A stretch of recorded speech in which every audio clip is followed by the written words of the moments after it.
पश्चिम बंगाल में चुनावी घमासान जारी है।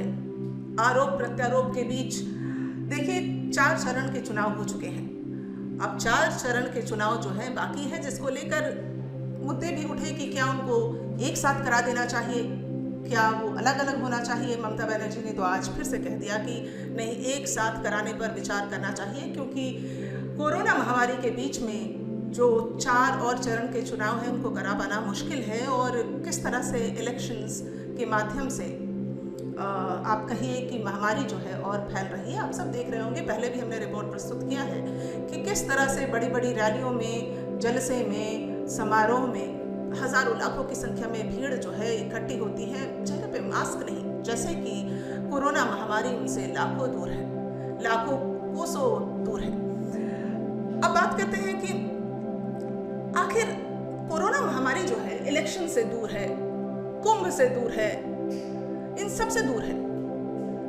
और आम जनता से दूर नहीं है। अगर आप कार में बैठे हैं और अकेले भी ड्राइव कर रहे हैं तो आपको रोक लिया जाता है, चालान हो सकता है, आपसे सवाल पूछे जा सकते हैं, आपको जो है चालान भरना पड़ता है। तो आप डर के ही सही मास्क पहनते हैं, जो अच्छी बात है, पहनना भी चाहिए। तेलंगाना में तो ये खबर भी आई कि मास्क अगर आप घर में भी बैठे हैं तो भी पहन के रहिए। यानी आप परिवार के 4 सदस्य हैं तो आपस में आप एक दूसरे से बातचीत कर रहे हैं तो भी मास्क पहन के रहिए। यानी खतरा जो है लगातार देखिए बढ़ा है, पिछले साल के मुकाबले इस साल भी चरम पर है। कितने लोगों की जानें जा रही हैं, रोजाना लंबी कतार शमशान से के बाहर। आप देखिए अस्पताल से लेके शमशान तक 8-8 घंटे की वेटिंग, लाशों की लाइन लगी है। और आंकड़े जो है सरकार जो प्रस्तुत कर रहे हैं उस पर भी एक सवाल है कई जगह से, मध्य प्रदेश से, उत्तर प्रदेश से, कि क्या ये आंकड़े जो है, या सबसे बड़ा मुद्दा है गुजरात का, जिस पर मैं आपसे अगले एपिसोड में बात करूंगी, कि क्या सही आंकड़े प्रस्तुत कर रही है राज्य सरकारें। लेकिन इन सब मुद्दों के बीच एक बड़ा मुद्दा है मनोज तिवारी का। नमस्कार, मैं हूं श्वेता रंजन। बड़ा लंबा इंट्रो दे दिया आज मैंने, लेकिन कोई बात नहीं। मुद्दा है मनोज तिवारी का और बातचीत कर रहे हैं हम नेशनल खबर पे कि क्या मनोज तिवारी एक जो जनता के सामने सही ढंग से बतौर राजनेता खुद को प्रस्तुत करना चाहिए था, वो असफल दिख रहे हैं। मैं बात कर रही हूँ बैरकपुर चुनाव में, पश्चिम बंगाल के चुनाव में बैरकपुर में वो रैली कर रहे थे, कैंपेन कर रहे थे, पार्टी का प्रचार प्रसार कर रहे थे, लेकिन मास्क नहीं लगाए थे। और जब उनसे जर्नलिस्टों ने पूछा कि आपने मास्क नहीं पहना है, तो कहते हैं मैं ट्रक पर हूँ और जब मैं ऊंचाई पर जाता हूँ, ट्रक पे जाता हूँ, तो मैं मास्क उतार देता हूँ, और जब मैं जनता के करीब आता हूँ या जनता मेरे करीब आती है तो मैं मास्क पहन लेता हूँ। तो कोई मनोज तिवारी को ये बताए कि मास्क पहनना in public places is compulsory, पहनना ही है। जब मैं और आप कार के अंदर अकेले भी सफर कर रहे हैं पहनेंगे, तो मनोज तिवारी क्यों नहीं पहन सकते मास्क?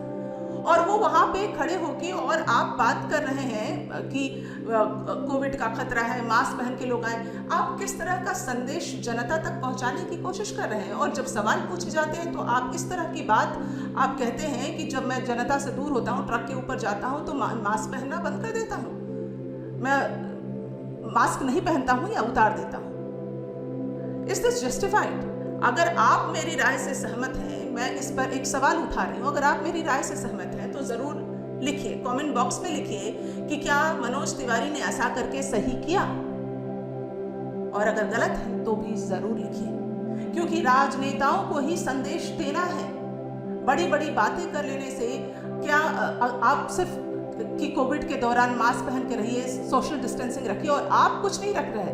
रैलियों में इतनी बड़ी संख्या में भीड़ आ रही है, कोई स्क्रीनिंग नहीं है, कोई थर्मल स्कैनिंग नहीं है, कोई मास्क की कंपलसरी नहीं है, और आप खुद भी मास्क नहीं पहने हैं, तो आप किस तरह का संदेश जनता तक पहुंचाने की कोशिश कर रहे हैं? ये एक बहुत बड़ा सवाल है, जिस पर भाजपा इतनी बड़ी पार्टी, और बंगाल में तो भाजपा इस बार जीत का परचम लहराने को पूरी तरह से दावा कर रही है, तैयार बैठी है।